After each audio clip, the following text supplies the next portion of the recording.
Hey guys, welcome to Approach the Nerd. I got my boy with me, Jett Groove, and we Yo, are going to talk Moon Knight episode 4. And guys, he's going to do a recap. It's going to be messed up, it's going to be hilarious, and it's going to be a thing. So you might as well just realize that is what is going to happen. But episode 4 was actually both of our least favorite episode, almost for the exact same reasons. So let's just take it away, Groove, and then we'll jump into the what the hell just happened okay, scenario. before I do this, let me preface with this series is really pissing me off.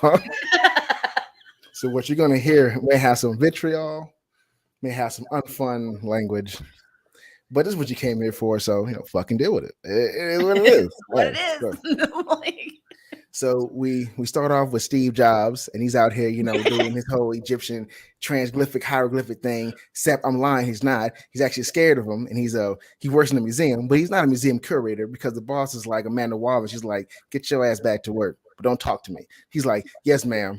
Yes, ma'am. well, I Yes, think we ma'am. can just jump to episode 4 because we already did 1 through 3 on the channel. So yeah, Oh, I let's can go just to do the 4 recap now. for 4. Yeah, we're on episode Oh, 4. Just jump into snap. 4. Okay, Just, so my just boy make it Steve, happen. because my Make it splashy.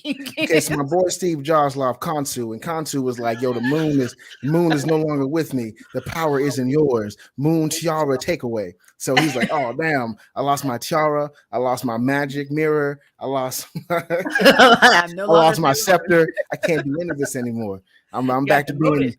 I'm back to being plain old rabbit hair, no meatball head girl." So he's out there passed out in the sand, and his wife slash girlfriend slash wannabe boo thing is just like, we gotta get out of here, we gotta go. I'm gonna reference this back again later on. She's like, gotta get out of here, we gotta go, because they're shooting at us. That's important. So she drags him through the sand and tries to hide him. Let you know she just completely dead man carried this grown ass man across the sand, rolled down with him, put him like behind some other whatever. It doesn't matter. So once again, bullets are made of magic and can't go through cars, but can go through everything else. So they can't through the Jeep. So she survives the Jeep shooting. She hides out in the Jeep, comes up, she throws a magic flare into the back of the truck, and dude's like, boom. And it's like, oh shit. So like they died, but not really, because no body, no death. It's kind of like Star Wars episode Like it 5. never happened. Yeah, like episode 5. No body, no death. We didn't see the Boba. You see Boba's body? Boba didn't die. So moving right along. He wakes back up and he's like, I lost all my Planeteer rings. She's like, damn. So they go wandering through the desert, and they come across his camp. So once again, good old Steve Jobs is having a fight in his head with Mark Ruffalo. Like, hey man, you can't try to Hulk out with me. I ain't doing it no more. It's gonna be me, Steve Jobs, not the Hulk. And he's like, you need the Hulk. And he's like, no, I don't. Yes, you do. No, I don't. And he's like, well, okay. In the meantime, don't touch my wife. He's like, he don't tell me what to do. I do tell you what to do. I'll kill us both. Shh, bet. So he goes off. He I hate this. He he tells Catwoman that hey, I want to kiss you from tearing my eyes. She's like, I like your British accent. It's so sexy. It's so sexy, Lisa. So he gets ready to kiss her and goes, I got more truth to tell you. He didn't want you to become better than him. She was like, that was ugly. He was like, yeah. Now kiss me anyway, and force her to kiss him. So then, however, she was like, that's what I need. But then again, she was with Mark Ruffalo. And then Mark Ruffalo decided to punch Steve Jobs in the face with his own hand. That's how you do it. I love the nicknames for these two characters, by the way. So Steve you Jobs, jump down. Mark Ruffalo. So you jump down, and Catwoman, Selena Kyle is like, are you ready? He's like, I think so. You know the terminology? He said, nah, good. She jumped down. He fell down. So Tomb Raider now begins, because those shows now become Tomb Raider, and then the tombs trying to read the walls and the writing on the walls, and then she's just like, I wrote my dad's initials here, and he should have been like, so, but said he was like, what does that mean? As if it means anything. It was just written in the sand. You read hieroglyphs. You know what ancient text is. Why are you questioning this? You're trying to question your intelligence, Steve Jobs.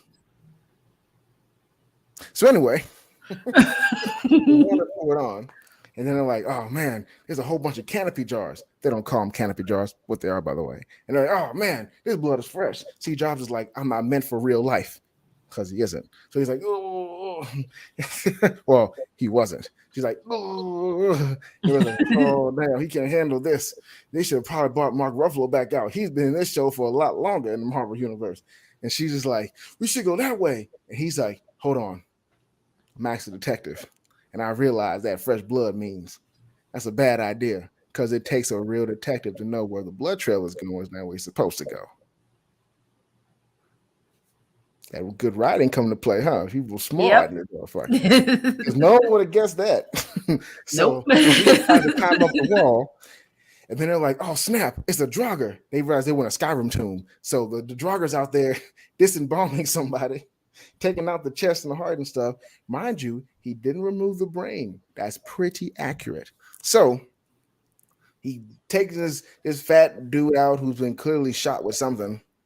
We don't know. He's not even dead yet. I guess he got shot in the knee. He just like wants the pain to stop, even though he kind of moaned when he killed him. So if you're into that Vore kind of anime, there you go.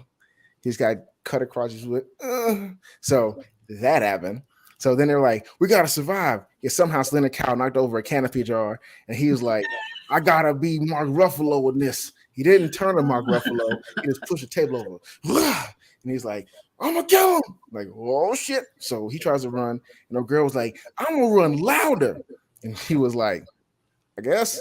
So the Draugr chases her out. She has to run across the whole ledge on Tomb Raider style. The ledges start falling apart when she leaves him, all Tomb Raider style. And then she gets attacked by the Draugr, all Skyrim style. Now, remind you, she has no dagger, no sword, no bow and arrow. She don't even have a stick. Only thing she can do is fist fight. Now, whenever you play Skyrim, but without any cheat codes on, you try to fight a Draugr, you're gonna die. So she did have a flare, though. That's a different She used her recent technology that doesn't exist in the world of Skyrim and lit a flare, kind of like lighting a torch. But in Skyrim, that doesn't do any good. You just lit a torch; it doesn't hit anything. So she's jogging eye with a Roman candle, basically, boom. And so she took no judo. She did not know how to throw him over her back with all her martial arts expertise. And she almost fell off the thing with him, but she came back up. And then here comes good old Ethan Hunt.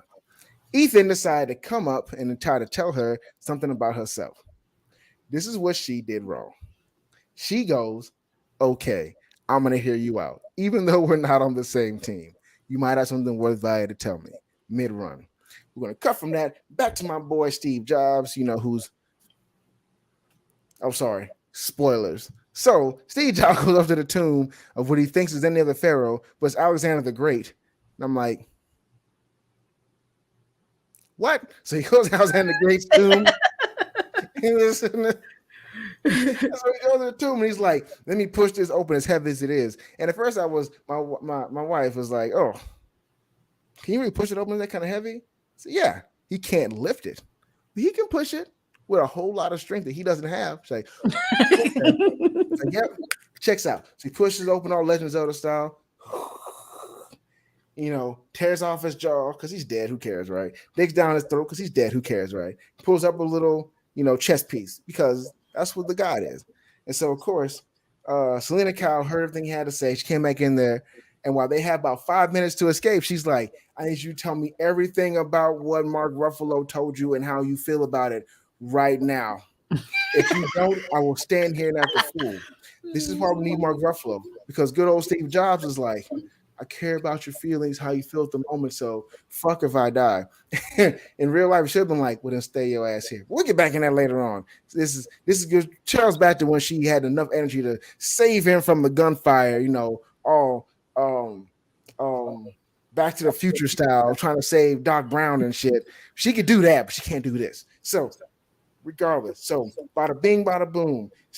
Ethan shows up. Steve is there like, nah. Steve turns into Mark. Mark is like, girl, let's go. She's like, bruh, tell me what the fuck's going on. And then he's like, all right, it's true, but it's not true. She was like, you liar. You killed Mufasa. Tell them the truth. He was like, I did not kill Mufasa. I was just there when it happened. So they came up. Ethan was like, circle of life. Like, give me what I want. He took an axe that was buried with him, should be rusty. Just cleaved the whole head in one swing. How strong is Steve really? And, you know, and then Steve from Blue's Clues was like, oh, I found a clue. And he was like, me too.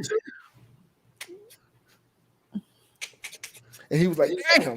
He fell back, and then he went to a psych ward where we all are, really. Where everybody exists. Yeah, like y'all, 2022 is not real.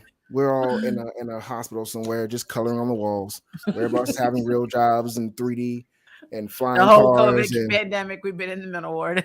flying Mass cars, hysteria. eating real bacon synthetically made. Like that's the real world right now. We're not really there. We're in a weird layer of hell. So anyway, good water. So anyway, he realized where he is. He's like, I gotta get out of here. He runs through the hallways and then he finds his brother. So now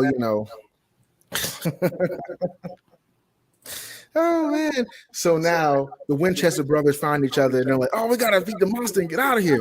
Like, oh, okay, here's another room, and there's a thing jumping and jumping. It's probably, their best friend Konsu, but who cares, right? You're like, I ain't checking that one. I already found Sam. We gotta get out of here. So Sam and Dean were down the hallway.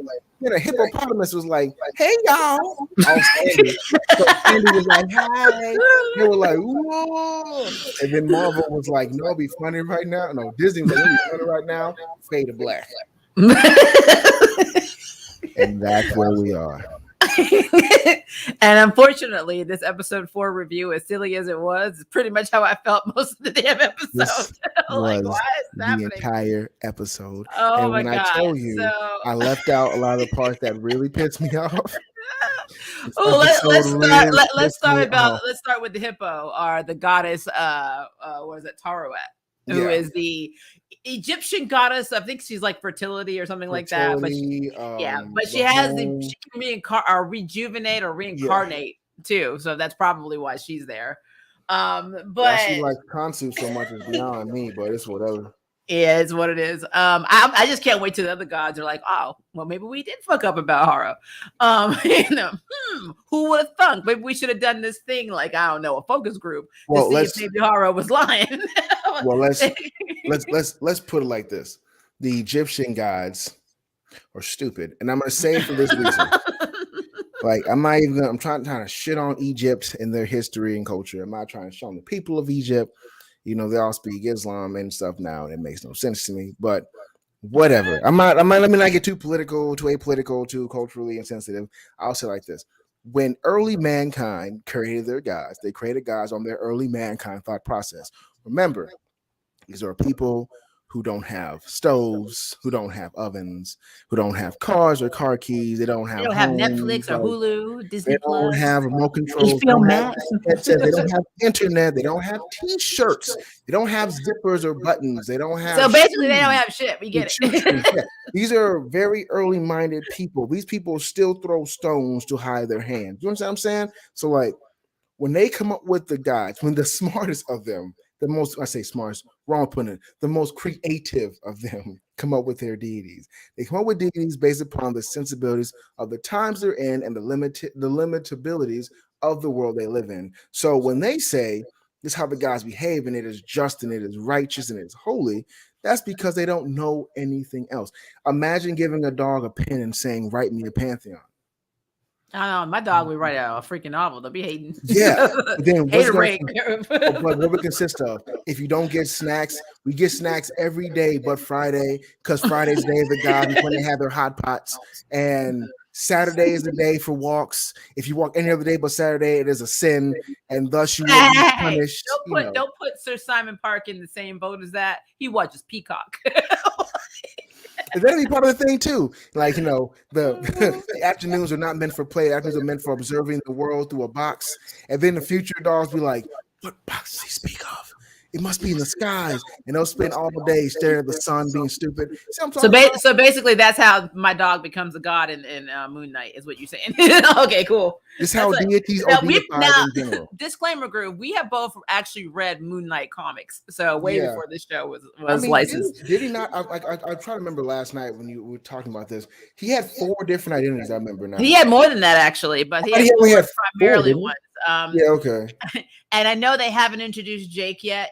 A lot of people think that the third personality, that's the more brutal one, which is really interesting to me, is the cab driver, is Jake, which it shouldn't be. It actually should be Mark. If they introduced Jake in the beginning, it'd have been so much funnier. Yeah, well, I love that you were like saying Stephen Grant is Steve Jobs because that's basically who he's supposed to be, Yeah, based on he the should be comics. rich. So That's he why I should be made rich that. as hell. That's why I made that reference. And I use Steve Jobs because he's not here no more. And that dude should be dead by how he's playing this damn story. So I thought about this ahead of time, at the last minute on the spot before I said it. Like, Steve Jobs makes no sense. That's an oxymoron, but we're gonna move on.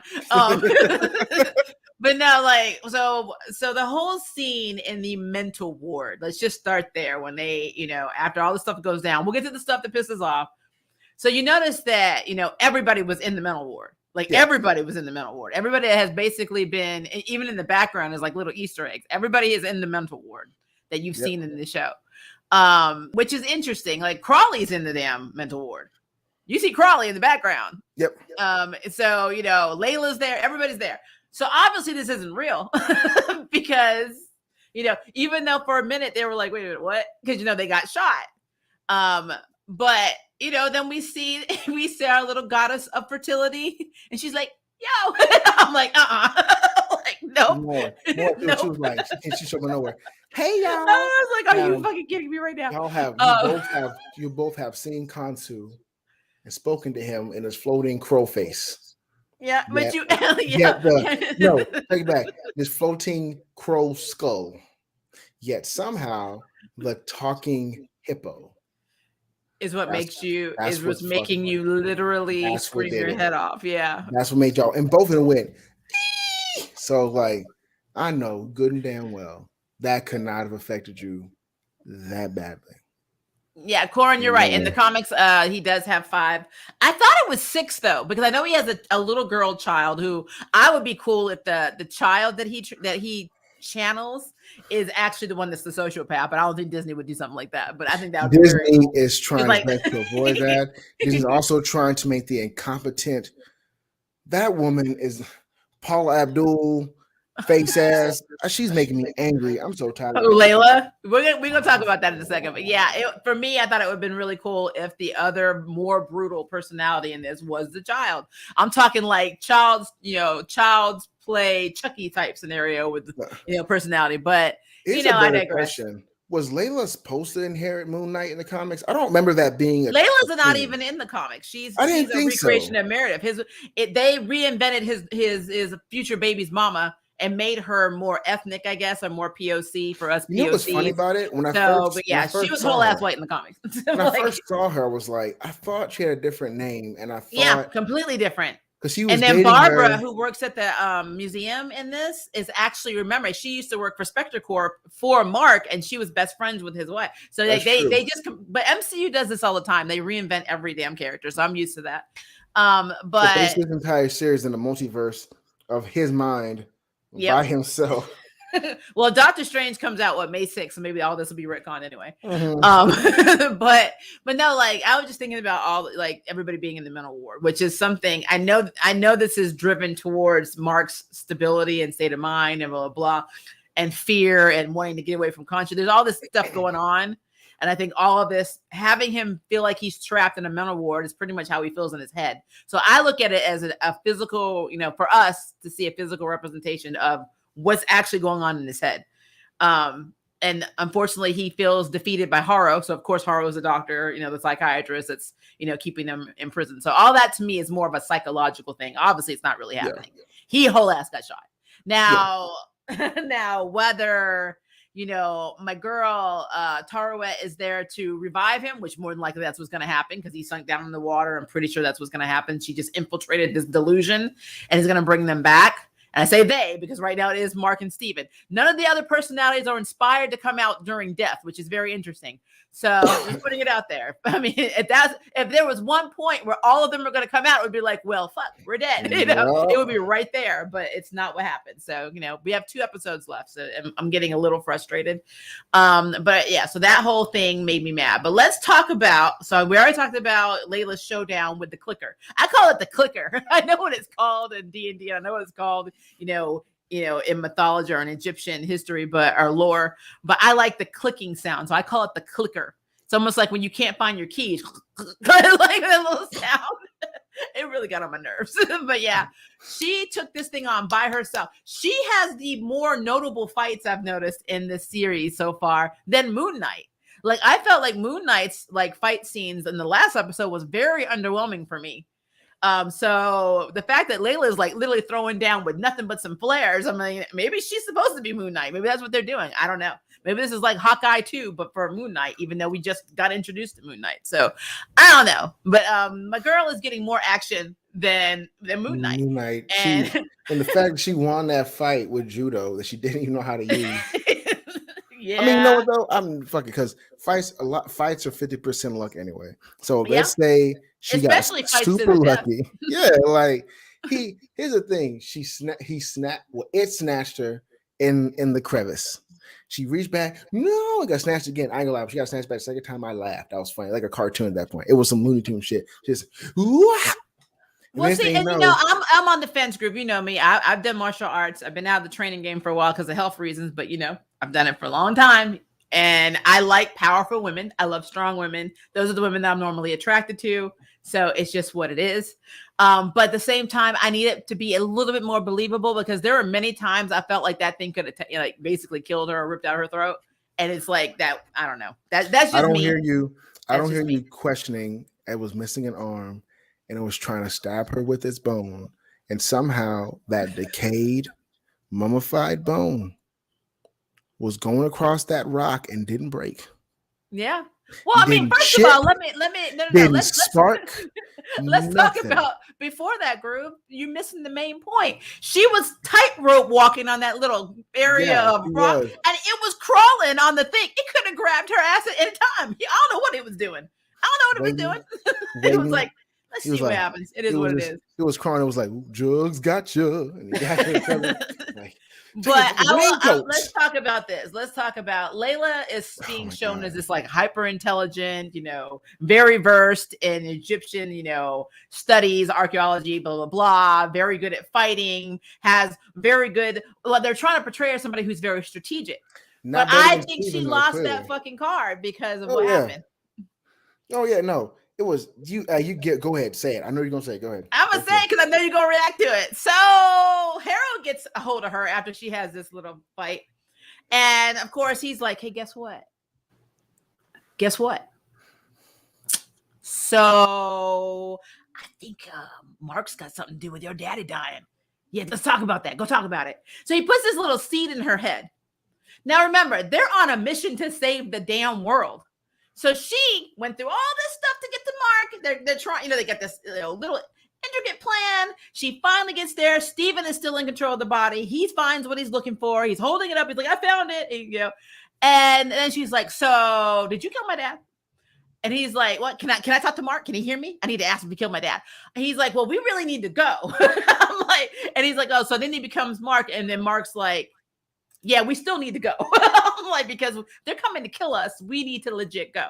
But she had to spend 6 to 7 minutes saying, you get my dad, but you were there. I'm in my feelings. Okay, bitch. So I guess everything else is just off because you're in your feelings right now. I'm like, oh my God. I'm like, oh, she want to die here. Okay. And you know, the whole time I was watching it, and this is me, I know this is going to sound really damn mean, but I'm like, weight of the world. We don't want Emmett to be reincarnated. And my bitch is at losing her mind. I'm going to be in the car. I'm like, when you get your shit together, you know, I'm going to give you about a minute and then I'm out. So I hope you find your way home. This is the fun part. I'm gone. This is the fun part. Mark could have lied to her entirely. She would have not known the difference because she's emotionally charged, so she wouldn't have known what to judge. She's still going to look at it with scrutiny, still going to look at it with doubt, regardless of what the hell he says, truth or not. And then at that, she would still win.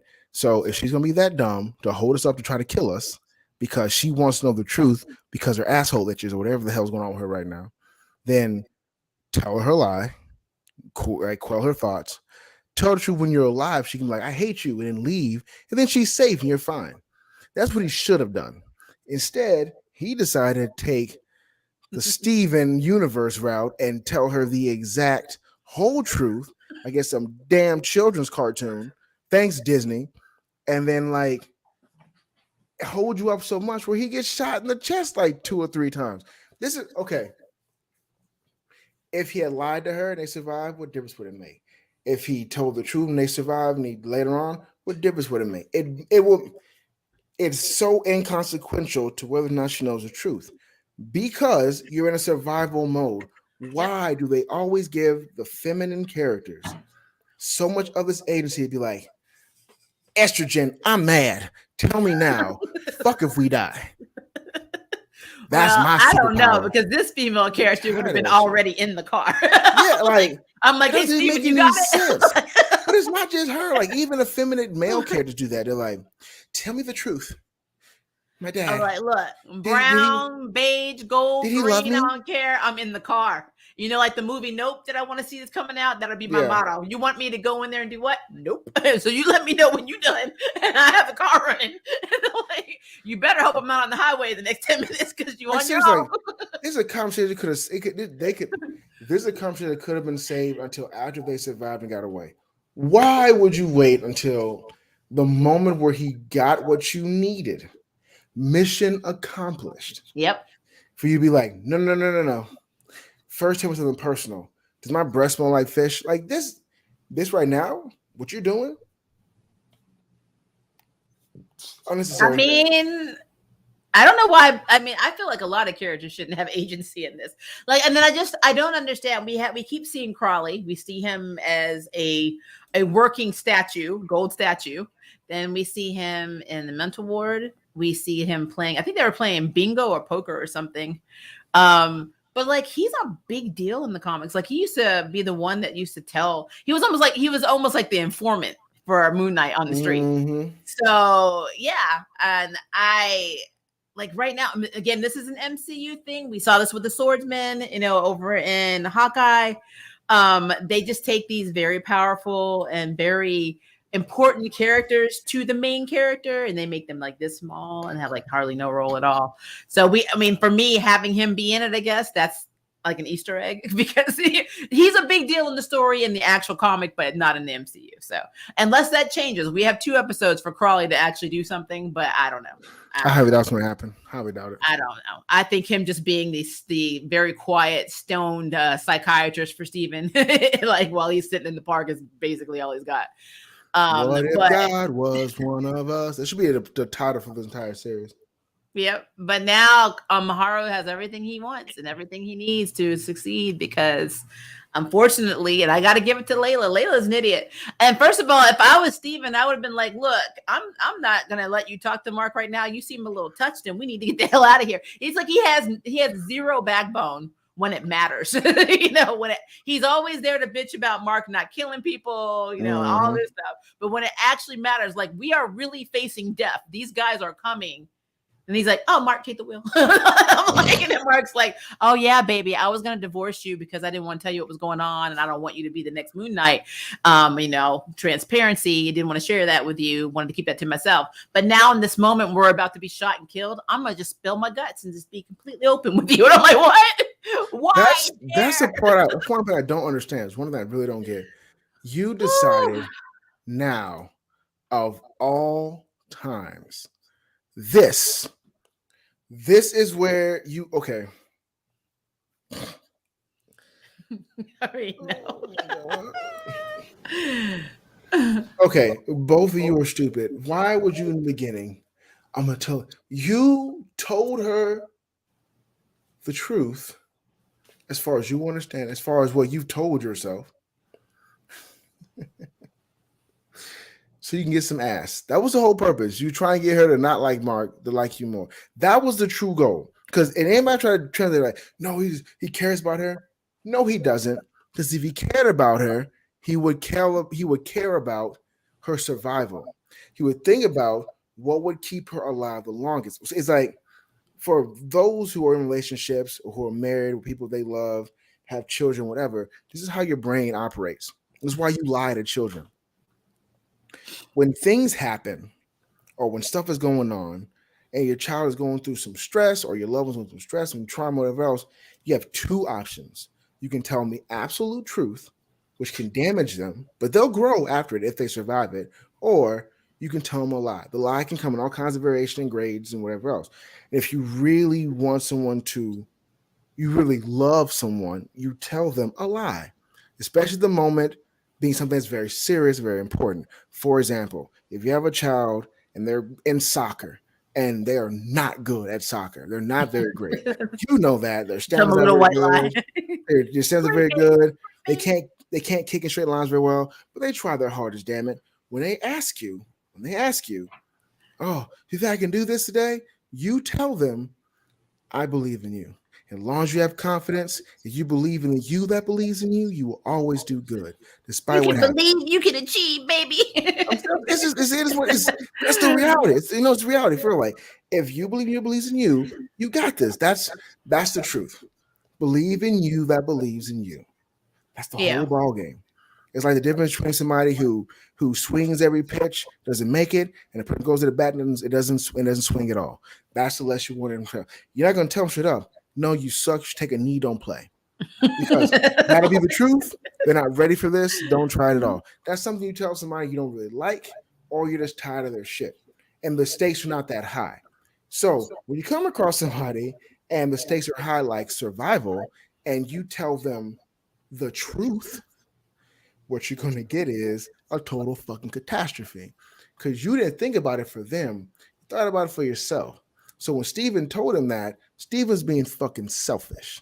Steven wanted her for him. He wants Mark to go away forever because Steven doesn't understand he's fucking crazy and that's just who he is. And Mark has been there.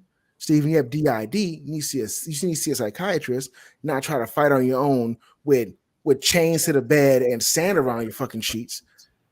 And cope right now because right now you have a whole goal to save something to be alive. Once you finish the goal, Mark's supposed to go away forever. That means Kansu will leave you alone and I guess possess Leah's ass. But no, you didn't do that. You were like, we can make this work. Yeah, Layla. Well, okay. Well, Groove. Something else that I thought was very irritating for me is the circumstances. Because what he actually said was, I was there when your dad got killed. My partner got greedy and shot everybody, including me. He killed me too. Khonshu brought me back to life. She's like, oh, so you were there and you brought him there. Bitch, I just told you I died. Your daddy didn't die alone. I'm like, what?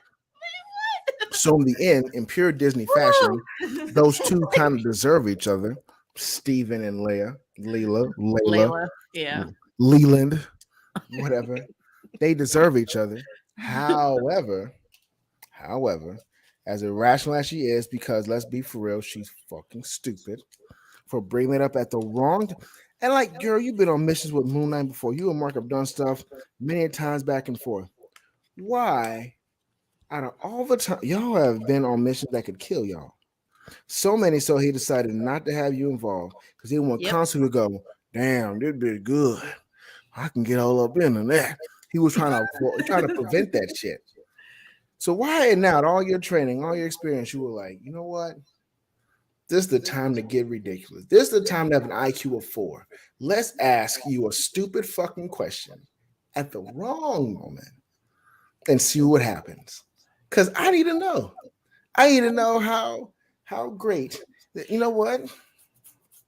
If this had been Marlene Groove, this would have been a different situation because in the comics, she was a lot more submissive. Like she argued with Mark, but at the end of the day, he did whatever he wanted to do. So which seemed like it'd be more for Mark's personality anyway. If Mark's the kind of guy that wouldn't take a woman that would take charge anyway. Mark is a very dominant, overbearing, domineering kind of guy. Why in the world to pick a woman that's going to argue with him? That makes no sense. Yeah, well, my thing is, why didn't Jake come out? I'm like, forget the child. Why didn't Jake come out at any point in time when they're about to die? I'm like, why be like? Because no one called State Farm, so Jake stayed in his office. State Farm, call Jake. Oh my god, he's still sitting there in his khakis, waiting on that phone call. I'm in my feelings, guys. I'm not gonna lie to you. We've seen Moon Knight probably about 8.5 minutes across 4 episodes. That's how long we've seen Moon Knight. Everything else has literally been the adventures of Steven and Mark with Layla with the side bitch. I don't like calling women bitches, but I mean I had to call her that in this episode because I'm sorry, guys. That was just whole ass stupid. I was trying to avoid that, but I called her a bitch several times. I watched them like this stupid bitch. I was just like, well, Me and River were watching. I'm like, did she just get Mark killed again? I mean, yep. I'm like, oh, cool. That's cool. And he was being noble, you know. He was like, go high, find a way out. I'll hold them off with this axe. And I'm like, they have guns. I'm like, I thought the same thing. Like, they're gonna shoot the shit out of you. What's oh, that? you gonna die. That golden axe is cool for a museum. I don't know why. Here's the funny part though. That golden axe been down there for thousands of years and still cleaved the head straight clean off of one thing. No cons it was involved. pristine. Super sharp after all those years of decay and oxidation, and it's beautiful. That's pure gold, baby. That's gold beyond earth gold. Look, right there. That is MCU preservation right there. That gold not oxidation, preservation. That is adamantium gold right there. It is amazing. Never go. Yeah, Logan might be down there. You joking? He might be under there somewhere. Wolverine just come through and be like, one sharp claw come up. F y'all, keep going. I'm gonna tell you the truth. If the next episode 5 he shows up, but you know what? Sure, fuck it. What is this series? What is it even? What are we doing? You know what? I don't even know anymore. All I know is right now is Haro won this battle once again. Khonshu is still nowhere to be found. He's still doing his best, living his best life as a statue. Layla just haul ass made me lose all faith in this character because she was just all irrationally stupid. He won bingo in his mind, and that bitch took his bingo card, said, "I help you next time, I promise," and walked off with it. Like, man, you ain't shit. You not shit in his imagination. She's like, yeah, we married. What's mine is mine, and what's yours is mine. Like, Jesus Christ. You ain't shit on any plane. Like, why are you? Yeah, even in your mind in the mental ward, she's still taking a dump on you. So why? I mean, that may be why he really wanted to get those divorce papers signed. He was like, I realized what she was. But no, I feel like, I don't know. I always felt like an MCU show that only had 6 to 7 episodes, like episodes 4 and 5, or 3 and 4 really are the ones that are like the pickup episodes. Those are the ones that all the stuff starts getting real. You start getting pumped up for the next episode. Not saying I don't want to see where this goes, but I mean, I left this episode with like literally question mark. What the fuck just happened? Like, what just happened? What else can you do? Completely avoidable. You can't think of nothing else. The best thing about this show is Moon Knight's outfits. Both of them. Those are kind of cool. That's all I got. Yeah. I'm being serious. I like it. I like Moon Knight's suit. I think his suit's cool. When we see it, we don't get to see it a lot. Knight, like a lounge singer with a mask on, like he's about to go, L is for the way you look. Don't do that at me. Like, what is that about? Like, y'all decided to give the British guy a suit? Why? Disney, what are you trying to say, man? I mean, he's suave. He was trying to show you well, I mean, technically, one of the incarnations of Moon Knight did have a suit like that. Like, that's true. But I think that again, not seeing Moon Knight except for maybe 7 or 8 minutes across 4 episodes so far. Can you really call it Moon Knight? You need to call it The Adventures of Steven and Mark with their perky sidekick Layla. Like, that's basically what this is. This is basically Futurama with less jokes. Here's the fun part about it. Like, just so y'all know, I am not a Moon Knight reader. I've only read, I think, 1, maybe 2 comics of Moon Knight in my entire life. You read that crossover, the one he was with the Avengers, though. I read that, yeah. And I read like his first one when he was like, he came by on his plane, he had to cancel his dates and all that stuff and save the day and come back and like, I'm just too make his board meeting at Spectre Corp. Yeah, I've read that one a while ago. But like, my Moon Knight knowledge is very, very basic. And watching this, I'm just like, what the? Well, I mean, it makes sense too because so if you go in the hierarchy, you have Bruce Wayne. You know, then you have his counterpart from Marvel, Tony Stark, but then you have the Walmart version of Bruce Wayne for DC, which is Oliver Queen, and then you have the Dollar Tree version of both of these characters, which is Stephen Grant. Like, so I mean, it kind of tracks. But I don't know. I feel like, you know, I try to support content in the comic world. Yeah. You want to do that. You don't want it to stop. But I just feel like they could have kept this shit in this episode. This was an episode we did not. It It was just like an anime filler episode. I'm like, this isn't real, right? We only had a little this bit of is one of those episodes you're supposed to not watch real. when they go to the beach and they break a watermelon with a bokin and stuff, and they're all like, Yep. "Yay!" And This was a everybody, drinking game. I'm like, but everybody splashes, goes like, "Man, so what do you think happened tomorrow?" Well, Bakugan has his tournament tomorrow. Everybody knows Tenshin Sensei. He's gonna have to save that child, you know, all blackjack style. And then of course, Green Legend Ron, he'll say the planet, we're not gonna make it. Let's not forget about Vaughn. Vaughn.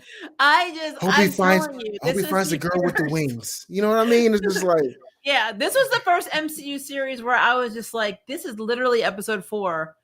And I don't feel like I've made as much progress. I mean, we've made progress on Harrow's journey because he's basically accomplishing everything that he needs to accomplish because the main characters that are opposing him right now are stupid. So it's like the people that should be your greatest like rival are actually more of an antagonist in their own damn story. It's just like, wow. I feel like Harold doesn't have to do anything. Harold can just sit back and be like, they're gonna mess it up themselves. I feel like Disney is just taking the piss, and they're just like, you know what?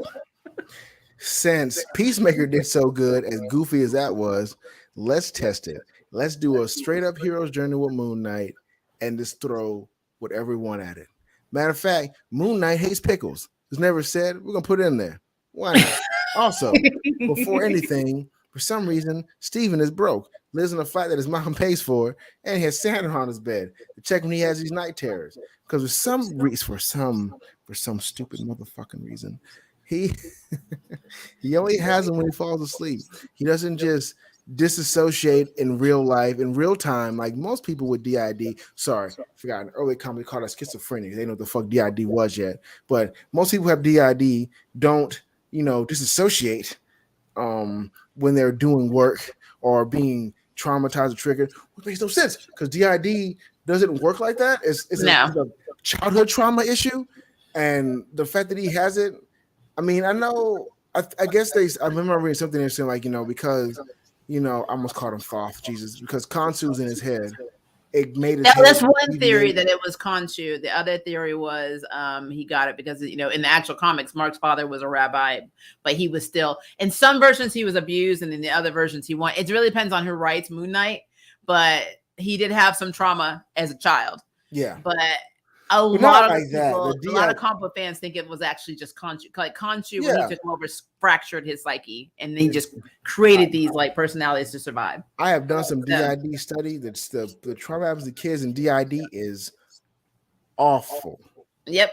It's how they protect themselves. Yeah. And they don't allude to that at all. And this DID MCU is not good with mental health. Neither actually is there over. So we already know that like, the DID shit happens. And it's not going to happen. For age of 7, when your world becomes concrete, he's the age of reason, and something your body could deal with later on, but can't at that age, and you have to find a different part of your personality spectrum to protect yourself, and it branches and it breaks and it breaks and it breaks and it breaks with all your different alters, whether they're minis, whether they're animals, whether they're people, whatever.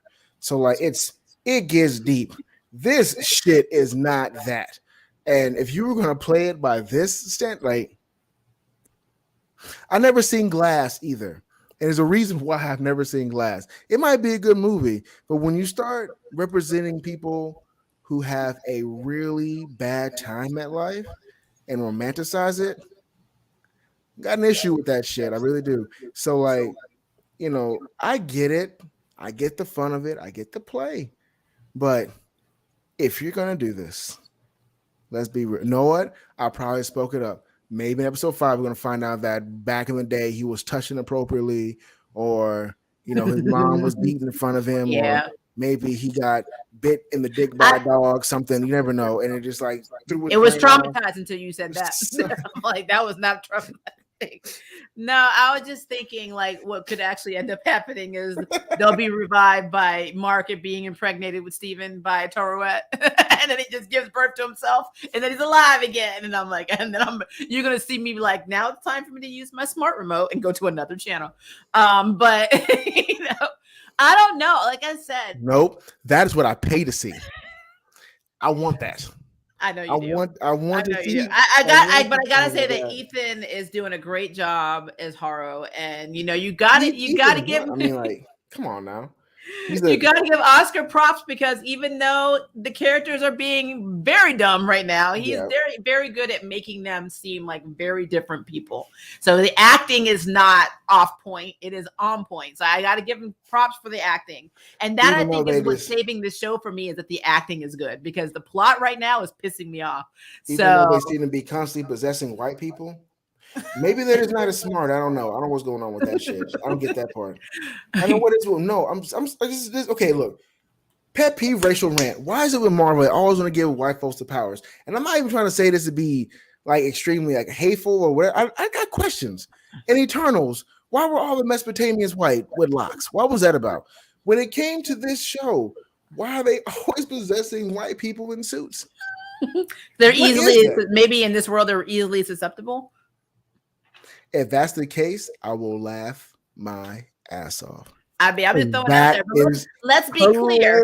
POCs and people that are of other gender identities, people that are LGBTQ plus, they don't get representation in freaking MCU. You know that. We're always looking for outside in, like what happened, and then unless we get like I'm said Power Man or whatever, we get Luke Cage. And we're just like, oh, now we're bulletproof because of. Well, I already told you they bring Angela in the MCU and they don't make her queer. I'm a revolt. I'm a riot. I'm a riot. Oh, get ready to wave your flags on that one because you know. Well, you already know my girls in Wakanda. There are two very interesting characters in Wakanda that are a lesbian couple, and because of what happens to one of them, there's a big revolt against T'Challa and all that in the comics. So. There's a lot that happened that I don't think is going to make it in the MCU because we can't have queerness, we can't have powerful POCs. What did you say? You could be a POC in the MCU show if you're broke on a boat, like Sam. Yep. That's exactly what I said. That's exactly what I said. You can't be a hero.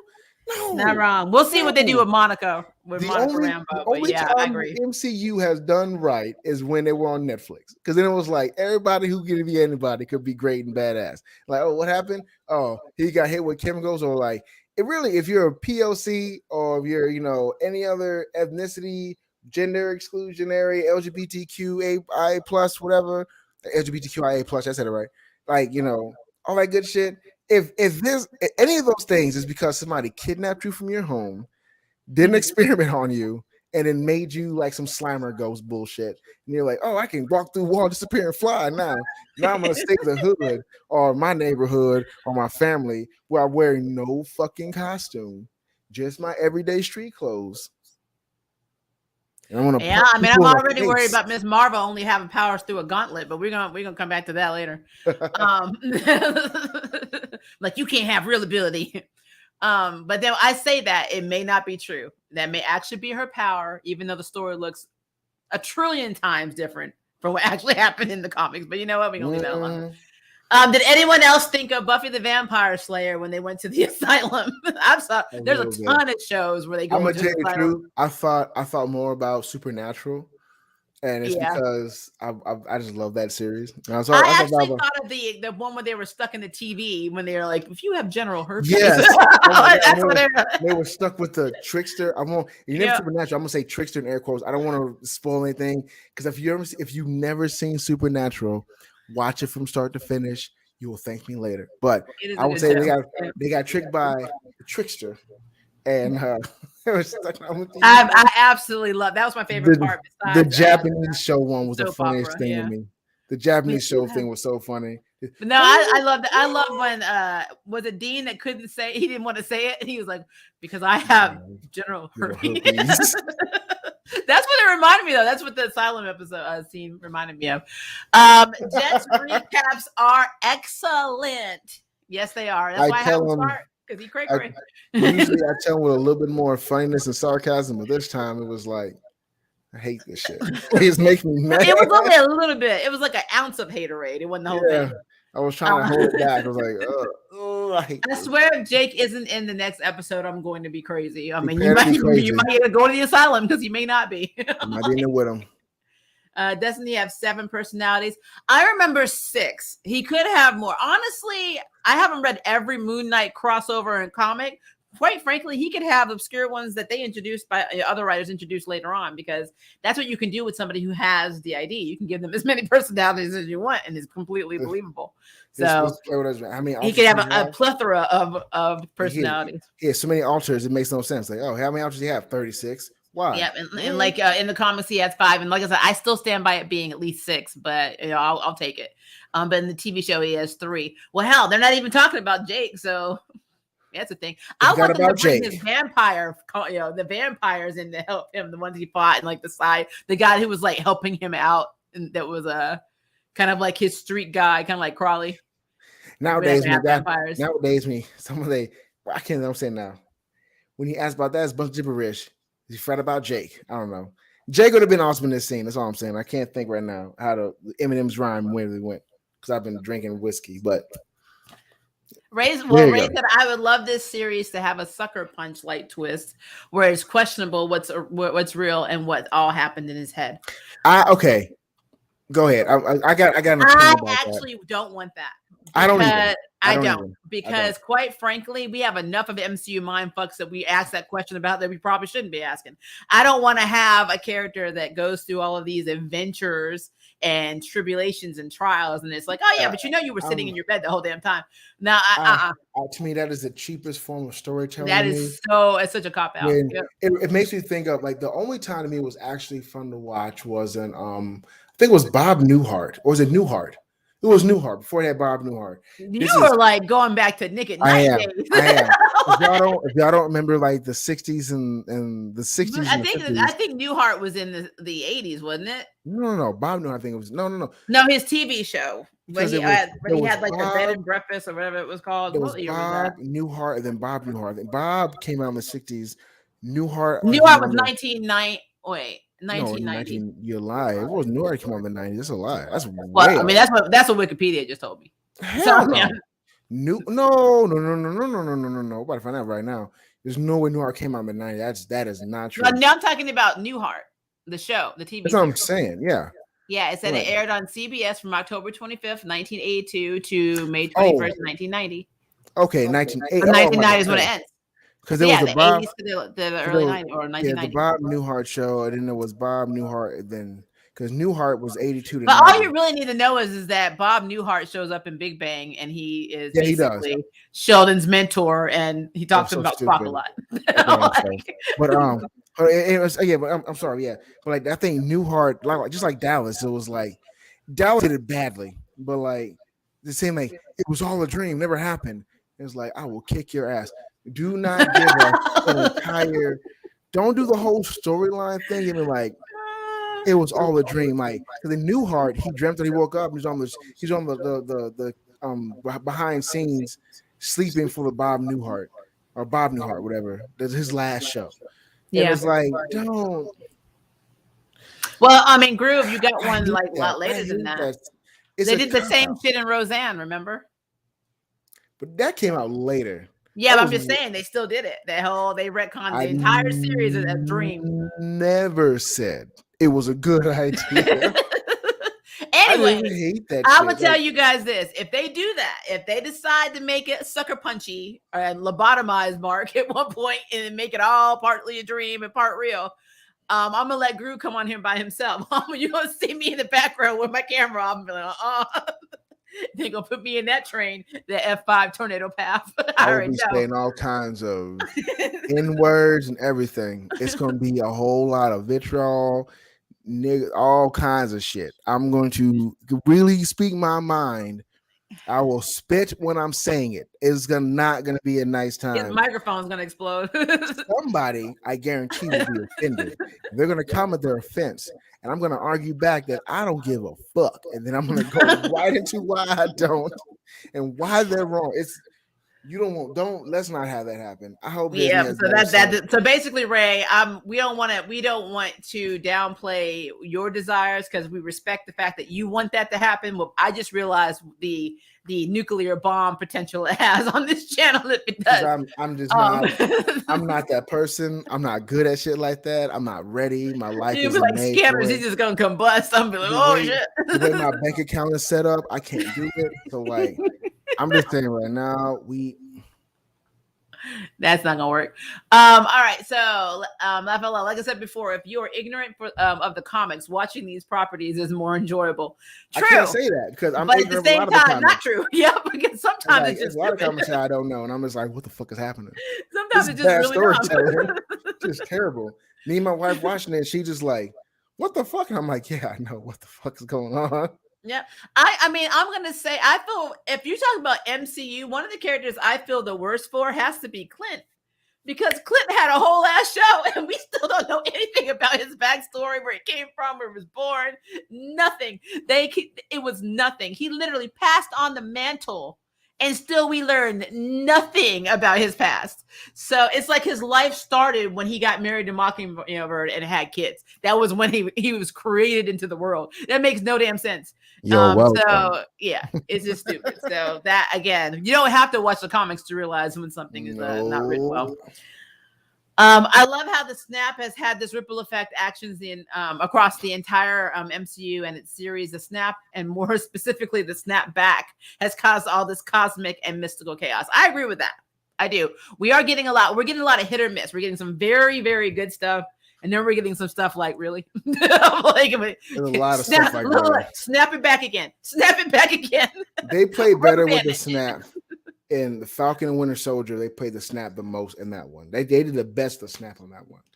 This Moon Knight shit, I'm just like, you know what? I love my spouse, so I would never cheat on my spouse. But if I was single and I went to Paradise Island with the Amazons, you were damn right, I would not be here. Maria. What? Maria. Island full if of an Amazonian, if an Amazonian came to your apartment and was like, we want you to come with us.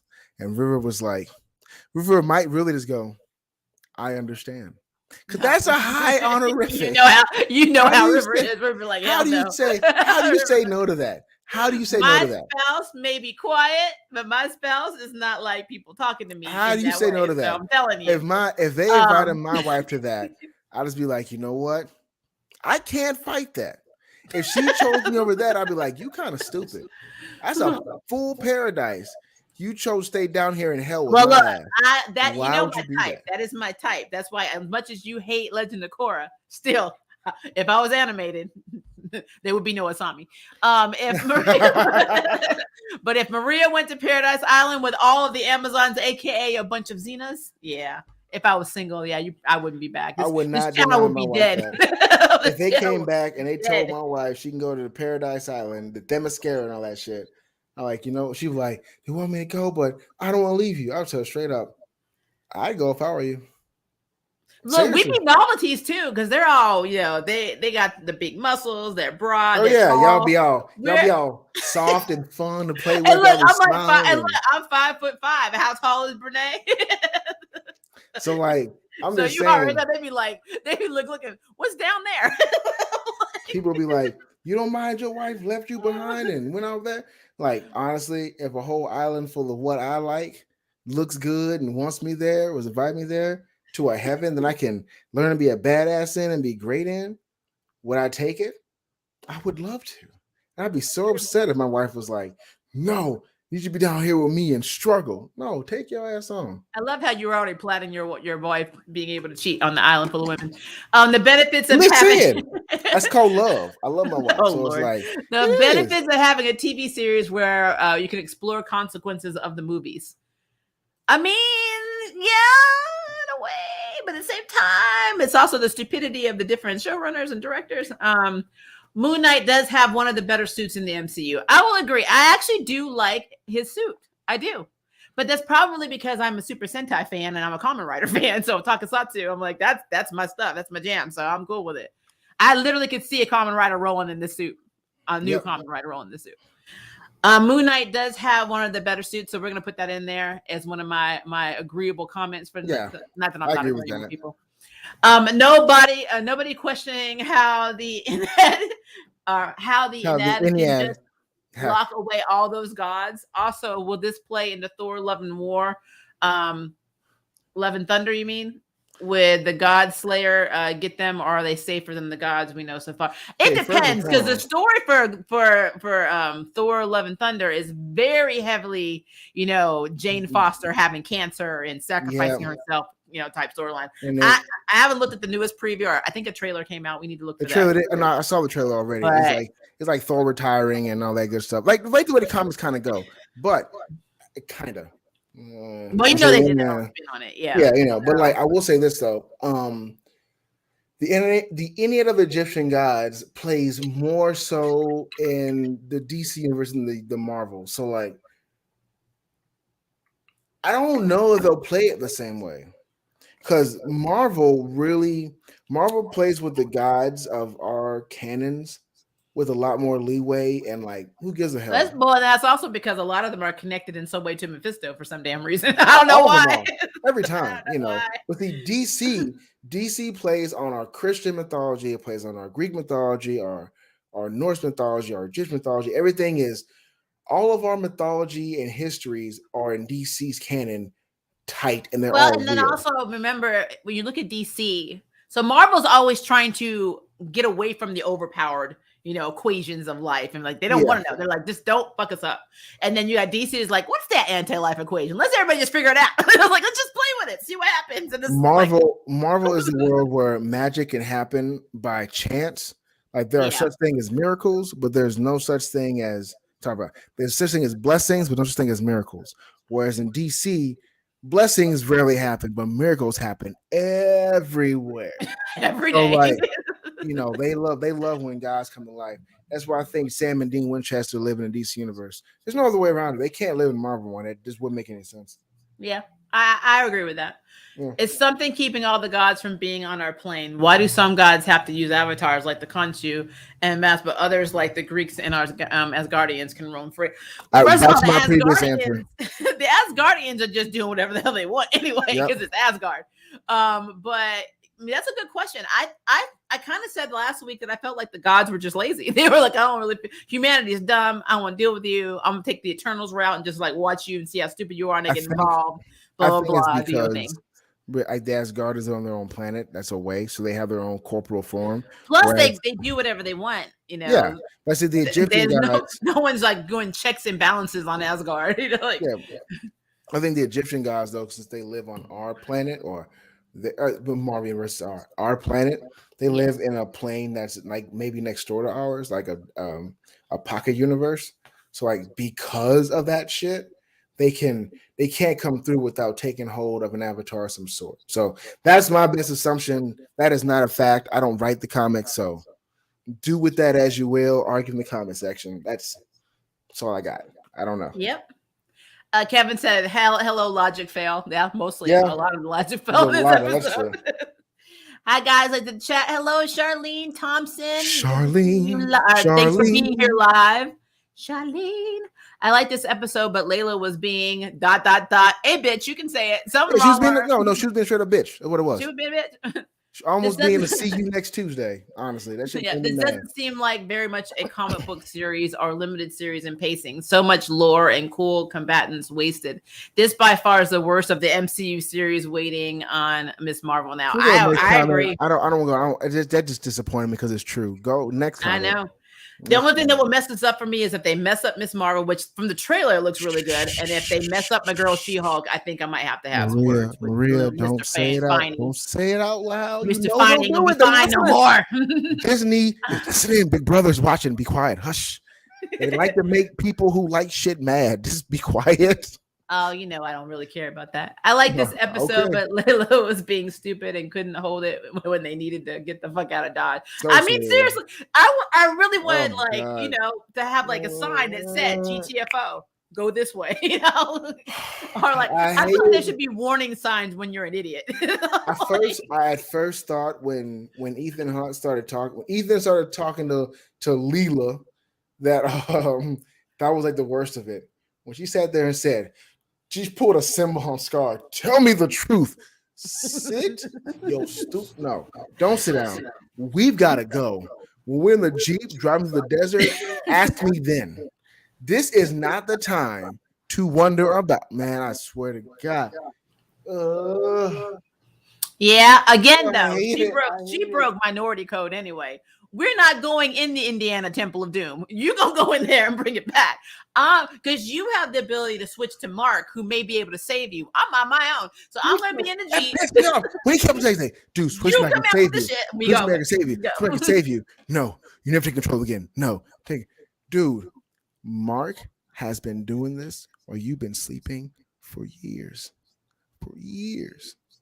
Why in the fuck do you think in your rabbit ass mind that you have the skill to do what you can do? It's muscle memory, right? Muscle memory works on reactionary skill. That has nothing to do with planning and problem solving. Oh my fucking God. The worst thing is when it comes to reading hieroglyphs, you can be asleep and just tell him. Look at the reflection, like it means this. He does the rest. He can talk his own head and talk to you. What does that say? Well, this. Fucking carry a mirror and ask you. Like, I'm looking, what's it say? Oh, this is this. And you could have fucking survived. But no, we can't put our own bullshit. I need to be me shirts aside. We gotta go balls deep into being assholes. Like, I know what. And just the whole plan was just stupid from me. I mean, and actually Mark did say that was a dumb plan to begin with. He actually said this is stupid. And it's going to end up, this is going to end up being dangerous and we're going to end up getting killed. He didn't realize that he was actually speaking for them. He was like, no, you're going to get her killed. But no. Was right. He was right. So of the MCU series you have watched, which did you like the best and the least? I'll do my ranking and then you do yours, okay? Okay, favorite. Okay, go ahead. The only thing we've had is Falcon and Winter Soldier. We've had Hawkeye. We've had WandaVision. So these are the three we've had, and then of course we had Marvel's What If we're gonna throw that in the mix, and then we have this. That does count. So if we're gonna go by that, then my first one is Falcon and Winter Soldier. I think I enjoyed that series a little bit, even though I know the stereotypes, I know what's happened. I still enjoyed that series more than I enjoyed mostly all the other ones. So I'm going to put that first. Then I will say WandaVision, because WandaVision was enjoyable, but it was also kind of a clusterfuck when you actually realize it was just Agatha. And then, I mean, I'm just saying. Then plus they had too many Easter eggs, to throw us comic book fans into a rabbit fit. And then then they're like, oh yeah, you're all dumb. We were just fucking with you. It's just her. So like they luckily they didn't go to the last spot. But yeah, so WandaVision is number 2. Between Hawkeye and What If is going to be Hawkeye only because I love the action scenes in it, and I love Kate Bishop. Even though this is not the same Kate Bishop from the comics, it's obviously not the same Clint Barton from the comics. I will give Hawkeye that, and that's all I'm going to give him, because in terms of Clint's story, I didn't enjoy his part of the story at all. I'm just going to be real with you. But it is what it is. But I will give it that. Then What If, and now Moon Knight. And Moon Knight's going to keep dropping probably when Miss Marvel and with when we have She-Hulk come out. And then I'll have to reevaluate this entire list. But right now, Falcon and Winter Soldier was my favorite so far. Okay. What it is. My first would be Loki. I know you forgot about that. I forgot Loki. I was trying to tell Loki you. I think Loki would just take the number 3 spot, because I wasn't really happy about what they did. I was trying to remind you forgot about Loki. But so for me, Loki's number 1 for me. That's Loki. Second would honestly be WandaVision, because as ridiculous as it was at the time, I did really like it. And I this is weird because it's a fine line between that one and Falcon and Winter Soldier. And I say that because, no matter of fact, to the back, it'd be Loki, Falcon, Winter Soldier, then WandaVision. I respect that. Because Falcon and Winter Soldier, the storytelling wasn't as verbose, but it was way more. It was way more fucking entertaining to watch than WandaVision. WandaVision was fun, but if WandaVision came in the middle at the beginning, I'd probably man, this needs to hurry up. I've watched that. And plus, they were messing with me when they didn't bring Blue Marvel in as the engineer. I was like, why would Monica call Blue Marvel to come and fix shit when they have a relationship in the comics? So I'm like, you know what? Now that I think about it, WandaVision is just moving down my list a little bit out of annoyance. After that, I will pick. Oh my god, because so many close lines to me. Out of that, I think I would pick What If, because the first 3 stories of What If and Thor's story were fun to watch. Yeah. The other ones, Spider-Man with the cape and the zombies and shit, and then them fighting Ultron. That just ruined it for me. But that's there. Then Hawkeye, which I hate. No, take it back. I lied because I do really like Agent Carter, and I do no shit because I like Agent Carter, and I like Star Lord. I like the Star Lord T'Challa so much, so much. I mean, so yeah, but I mean, much. 2 or 3 episodes out of a lot is still that's hard. That is true. That's hard. But Hawkeye had a better coherent story. And I actually did like watching that from start to finish. I didn't like all of that, but oh my god, I hate the way this is so difficult. Okay, so all right, final verdict. I guess it had to be What If, because I just can't beat Agent Carter and Star Wars T'Challa. And then I knew you loved Agent Carter becoming Cap because you actually got me one of the dolls for Christmas. I did. So I knew that was going to be on Agent Carter's fucking dope. Won't get for nobody says this.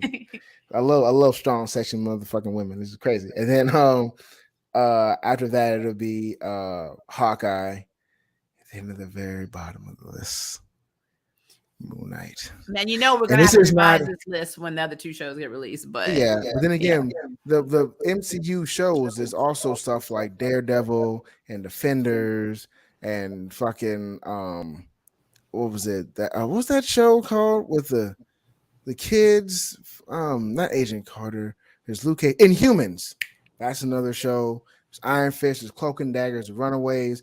All those are MCU. Yeah, shows. But see, all of those though are like considered not in the same universe. So when we talk about the Hulu, they don't have it there until they say that they are affiliated. We can't even say that they're in the same universe. Jessica Jones, Daredevil, fucking Luke Cage.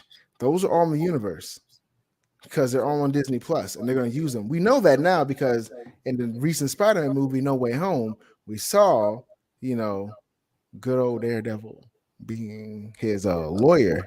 So and that was the same guy. So they're gonna put all that in the same universe. Disney's planning on putting all of them together. The Defenders, as we've seen them, are part of their universe. Yeah, and I mean Daredevil, I really loved all of them except for Luke Cage's season 2 sucked. Iron Fist was hard for me to watch.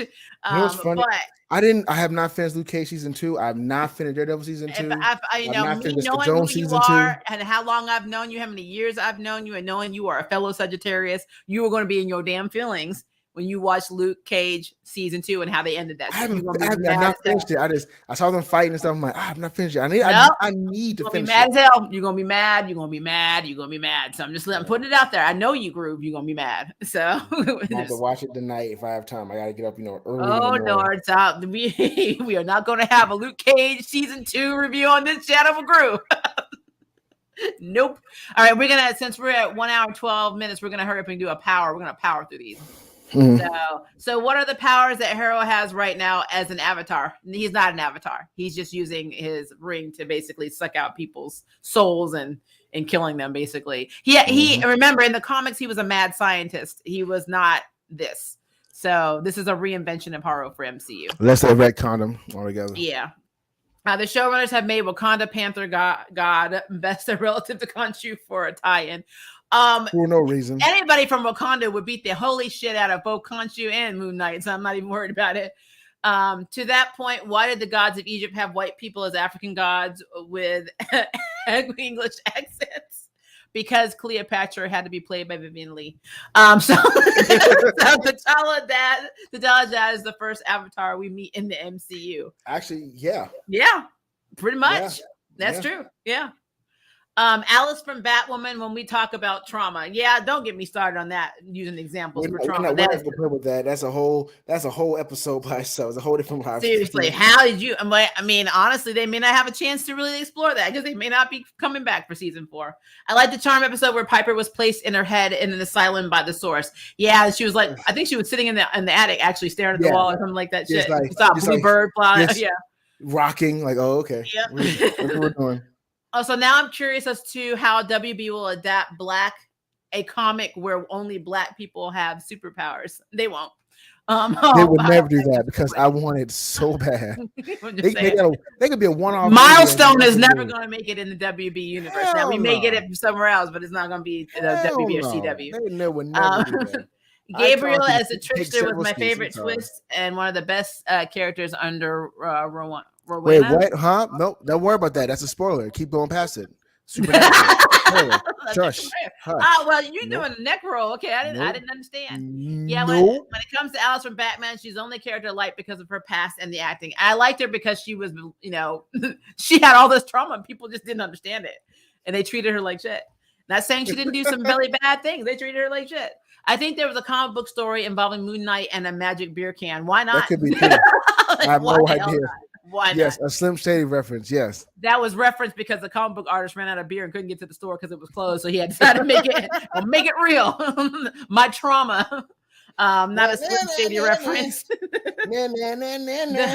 The biggest movie cop out that had people screaming laugh in my life was in the Twilight movie, the big climatic battle, and then it's like, never mind, Alice has a vision. I was flatlining. Well, you're better than me because I didn't watch that shit. Once I saw the first movie and realized that he was putting Crayola glitter on himself from Walmart and sending it in the sun, I was done with that shit. I will tell you the truth.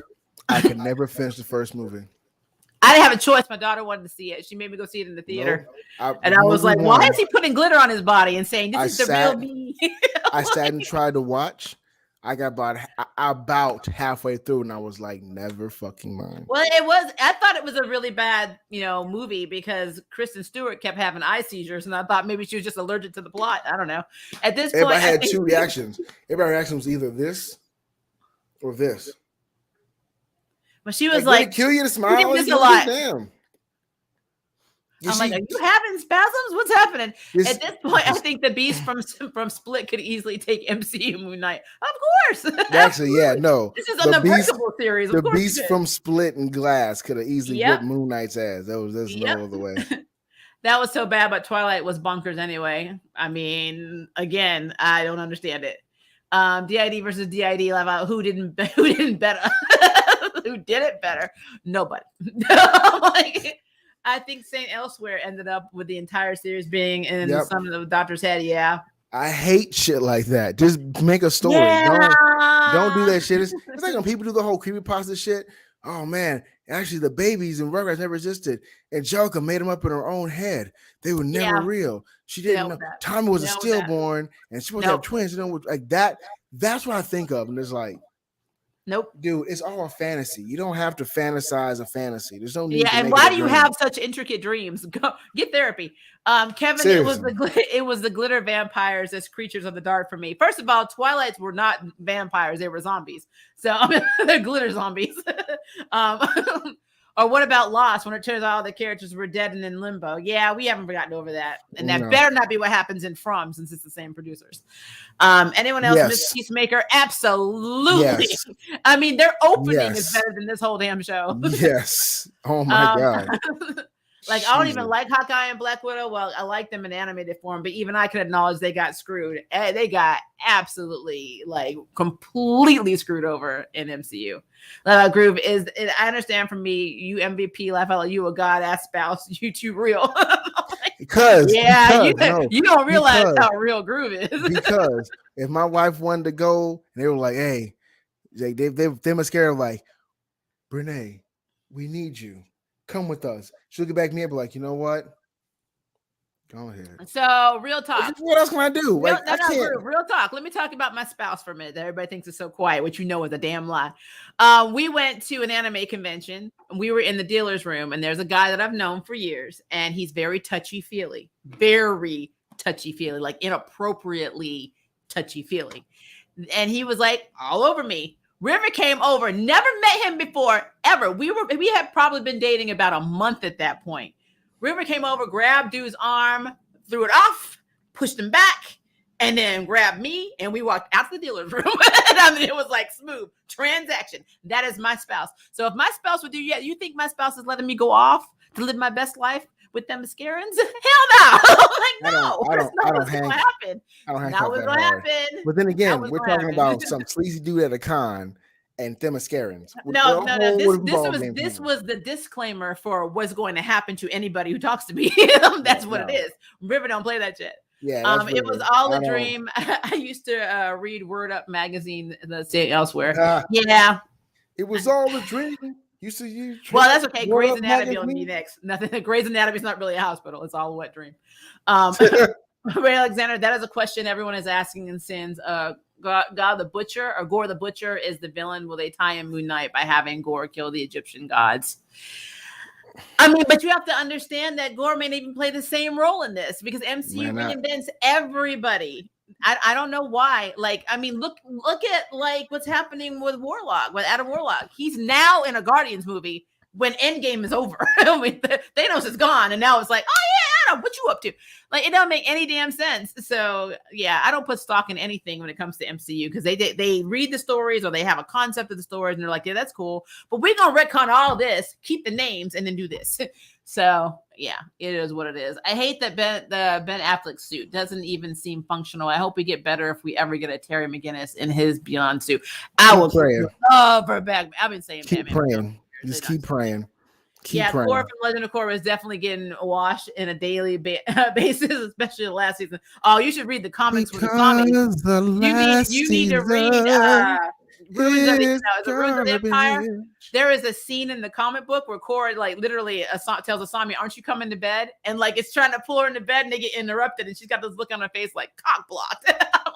So we already know they're banging in the comics. I mean, yeah, we're about to meet the Greek gods and Zeus in the next Thor movie, which looks very like on our plane like the Asgardians. Well, to be fair, Asgard's supposed to be gone, so I don't know what's happening. Yeah, I'm going. Okay, almost done. I'm going to go with the Fables lore, which has also been stated in Thor comic. God feeds off of faith. The less believers they have, the less power they are, like the Egyptian gods. That'd be cool. That would be cool with me. That'd be that'd be like the Peter Pan theory. I do believe in fairies. Oh, just kidding. I do believe in fairies. I do. I killed Tinkerbell and everyone else. In all fairness, is canon that Sam and Dean are literally favored by God, so all the near deaths was literally a blessing. Yeah, powerful being in the universe. Yeah, we blessed you with until God stopped blessing them, and they had to find blessing with somebody else. But that's the last bit of spoils I'm giving that show. Layla is a natural now. Do it. Layla is a fembot / double agent, which she could be working with Arrow. We never know if she's with her or not. That would be really interesting twist at the end, but then we'd be like, okay, she's a fembot. Cool. Yep. Kevin, for me, it's Wanda and Loki, and I know Miss Marvel will be in my top 3 and maybe my number 2 and slide Loki to 3. Yeah, I think Miss Marvel will probably be number 2. Like I'm telling you, I know that there was some problematic stuff in Falcon and Winter Soldier, but it's just, for me, I just loved how they did it. I loved how they paced the episodes. I really would have liked to have Sam and Bucky have more of their own exposition, because I know they didn't have a lot of time and have a lot of episodes, but for what they had, we got some pretty good shit, like, for both of them. So I don't know. I was actually not unhappy with all of that. I mean, at the time, I think some aspects annoyed me, but when I went back and watched it, I'm like, you know what? This is probably one of the better MCU shows. So, just my opinion, though. That's just my opinion, guys. It is what it is. Steven is so annoying, and then walking around in this low-budget mummy wannabe. The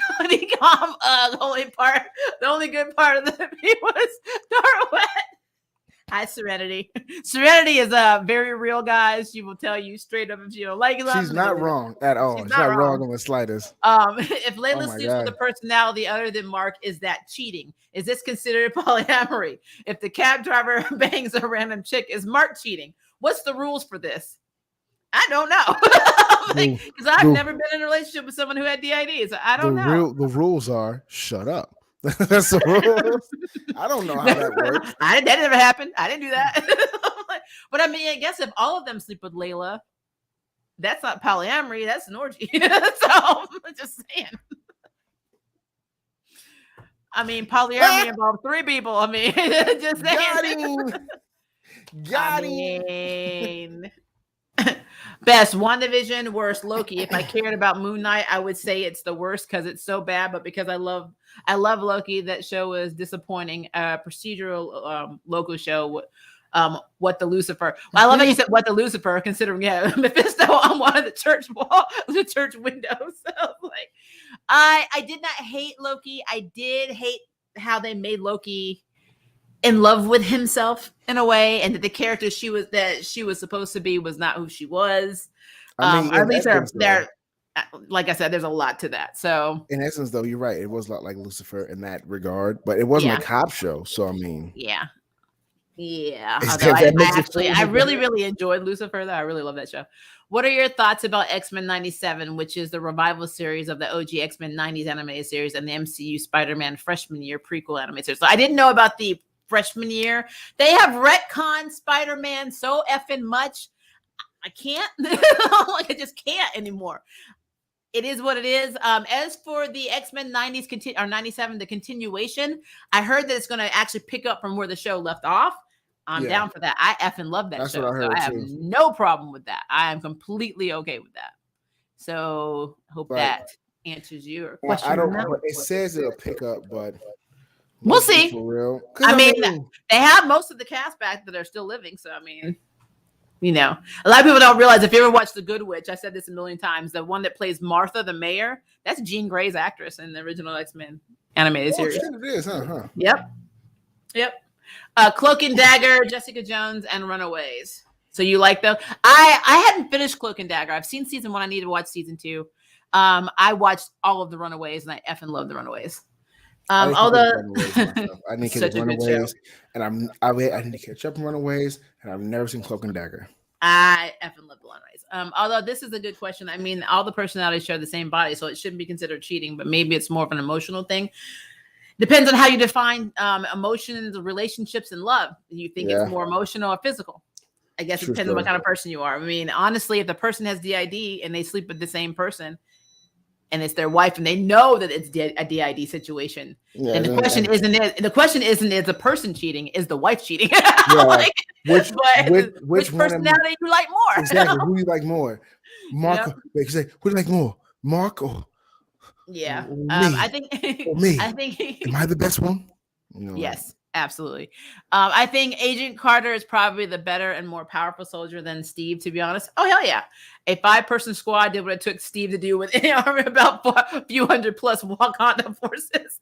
I mean, you're not wrong. Not wrong at all. Wilbert, you like the Runaways? Good choice. I love Runaways and Cloak and Dagger. Nico is super dope and powerful. Yeah, I loved all of freaking Runaways. That was an amazing show.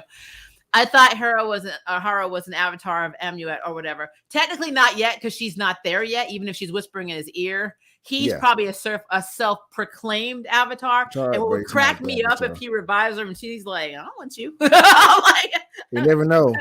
She might come back and be like, I've seen all the shit you've done, and so now I'm gonna take you out. And that would be really ironic. You never know. Layla's angry about her dad, and she may take over, and she may become the avatar of Heroin. So. Yeah, I mean, it would be interesting if Layla became the embodiment for Emmett. Like, they brought her back in her body. If that does happen, I said it first. You're welcome. Give me credit.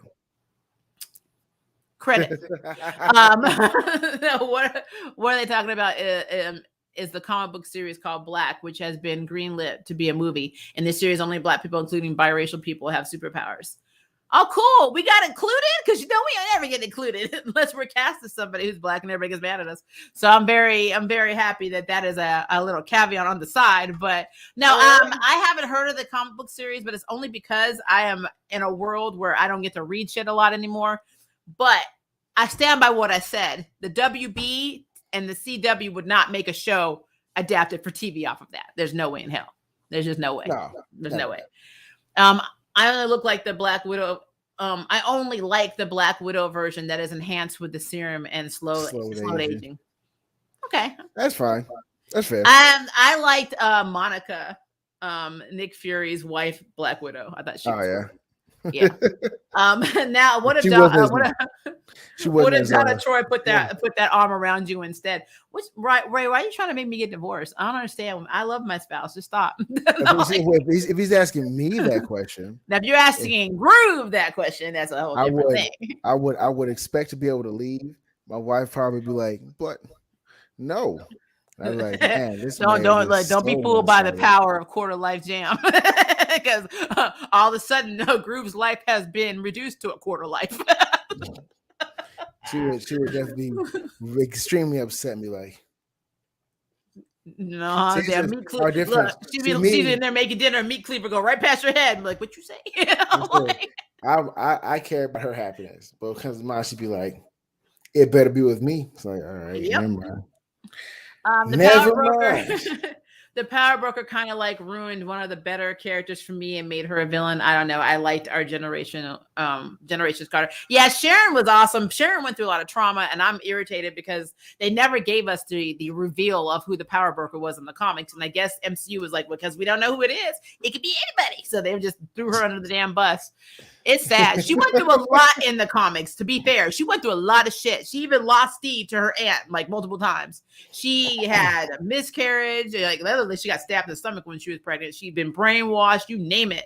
And then here it's just like they took a complete shit on her. And the MCU was like, yeah, Steve and them did all this shit. You gave them their tech back, but you're going to take the fall. And you're going to be the only one that's actually penalized for this. Because Captain America's our savior. I'm like, you motherfuckers are wrong. Sylvie just has me so, and because she's like legit had caused like the universe to go down the toilet and implode for nothing. The fuck. I mean, yeah, I can see that. She did. This is one of the best villains. That's very true. Yep. Absolutely. Jessica Jones had one of the best villains. Yes, Trish. You're absolutely right. Yeah. Yeah, absolutely right. Everyone would say Purple Man, but it was Trish. It was definitely Trish. It was Trish. Damn, bigger biceps than a Kryptonian. I spank bank. Keep on flexing. I'll flex again if you donate. Ray, I'm gonna need you to stop turning my audience on. Hey, Ray, if you donate some money, I'll flex again. Yeah. You guys need to be super chatting over here for flexes. Yeah, you want to flex again? Super chat. Donate some money. Lord. Donate some good money, and I'll flex again. I'll flex shirtless. I ain't playing. I'm there for that. Okay, this is our last comment because I know you have somewhere to go with your wife, and we're at 30 minutes over, so I'm trying to get you out the door. But Warner Brothers is the one who is making the film adaptation of Black. There is also Michael B. Jordan's book Excellence that is supposed to be adapted, and that is all black magic users. Yeah, I'm also waiting for his Static Shock, honestly, movie. But no, let me clarify what I just said. I said the WB or CW would not adapt it for the CW network or TV. Yeah. Now I could see them doing a movie, Warner Brothers doing a movie, but there's no way they're gonna put that line up, especially when they're trying to figure out who they're gonna cancel between Legends, Naomi, Batwoman, and no, we know the Flash is gonna be safe for some reason, and Superman and Lois isn't going anywhere. But I mean, they're basically trying to see if they're gonna those three shows or if they're gonna pick up Gotham Knights. You notice how Stargirl is not on that list, so there's no mention of Stargirl right now. So just putting that on there, but it is what it is. One more thing. I get what you're saying, Maria, and just because WB greenlight these projects doesn't mean they will see the light of day. True. Like I really would like to see them do it. And I mean, again, they may do it as a movie, but there's no way in hell they're gonna do it as a TV series. I would love it if HBO Max did stuff like that, because I feel like they would be the ones that would do that. They would, but not for Marvel, definitely. But not for Marvel, no. not at all. Not at all. They don't own that property. All right. I think we are caught up. Ray Alexander said, send the cash app, boy, send the cash app. Oh, Lord have mercy. I'm done with all of you. All right, guys. He needs to go, and I need a break because I have another stream with yeah, you do. I have a charmed video coming up, but it's not going to be on mine. It's going to be on Kenny Low TV, and it's on the community tab. So the link is on there. It's 8 p.m. Central Standard Time, my time. So that's a little under 2 hours, where we're going to talk more because I just like to lose my voice. It's just what it is. But thank you, Groovy, for being on here. And I'm going to have to get you back. He's been working a lot, so it's been hard to get him on the channel, but we're going to try and work around some schedules. Nice. A whole lot. We have to get you back. I have a feeling though, if episode 5 comes out, I'm just gonna hand you the reins. Here's my StreamYard login. You just go ahead. I'm not even gonna bother. I'm just gonna let you do it. So, and then the internet and my channel will explode. So that is a thing. Oh, yeah. That is a thing. I'm gonna rant. I'm gonna drink. I'm gonna curse. No, I'm gonna cuss. I'm gonna be as black as my ass is. It's gonna be It's gonna be hilarious. I mean, seriously, I'm gonna sit back. I'm literally gonna have it rolling in here. I'm gonna listen to it and get some popcorn. It's gonna be absolutely epic because I've seen you passionately mad, so I already know what's going to happen. So episode 5, maybe that episode, guys. Maybe that episode. This show is pissing me off so bad. You will know in the thumbnail while I say Groove only in like little red letters. Like, you already know. All right, guys, I got 2 episodes of Outhouse tomorrow since I missed last week. So that will be, I'm going to set that stream up when I get off here. Actually, after I make dinner. Probably, I might do it during the charm stream. We'll see what happens. But I will have that set up for tomorrow.